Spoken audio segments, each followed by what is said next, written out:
I was 12 when my parents packed their bags. They kissed my sister on the forehead, promised her the world, and handed me to a social worker like I was a stray cat they couldn't feed anymore. No tears, no hesitation, just a quick, cold goodbye. "Be good," my father muttered. Then they turned, hand in hand with my sister, off to chase dreams of fame and money. That was the last memory I had of them as parents. Years in foster care harden you. You learn to survive without affection, without security. I taught myself to smile when I was invisible, to fight when I was cornered, and most importantly, to never forget. And I didn't. When the email arrived years later, I almost laughed. Subject: "We need your help." I opened it out of morbid curiosity. There they were, my parents. Faces older, beaten down, eyes hollow. Their business had collapsed. The travel had stopped. The sister they had crowned as their golden child had moved overseas and cut ties. They had nothing. And suddenly, I was useful again. At first I ignored them. But then the calls began. Unknown numbers. Messages filled with guilt-laced pleas. "We were young and stupid. You're still our child. We need you." Need. That word lingered. I had once needed them, and they walked away. Now the wheel had turned. I didn't answer right away. Revenge isn't served through impulse. It's crafted, simmered, sharpened until every piece cuts perfectly. So I planned. The first step was to be seen. I replied warmly, like the forgiving child they imagined I still was. "It's been so long. Of course I'll help you." They cried on the phone. My mother's voice cracked. My father coughed through his apologies. They begged for a place to stay, a chance to start over. I welcomed them with open arms.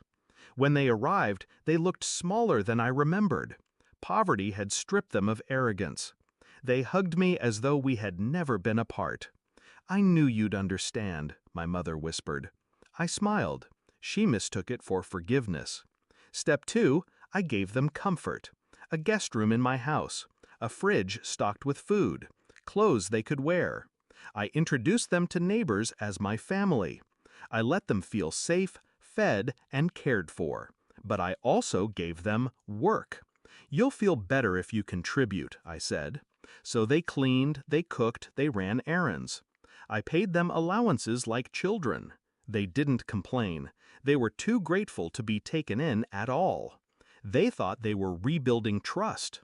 What they didn't know was that every dollar they touched, every signature they scribbled, every errand I sent them on was part of the trap. Step 3, paperwork. While they scrubbed dishes, I had them sign routine forms.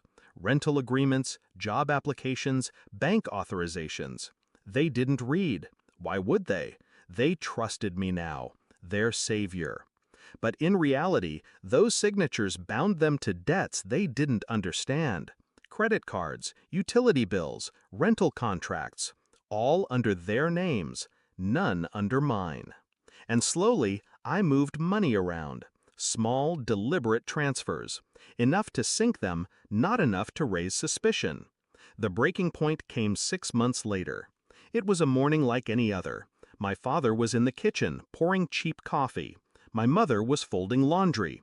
That's when the knock came. 3 men in suits. Debt collectors.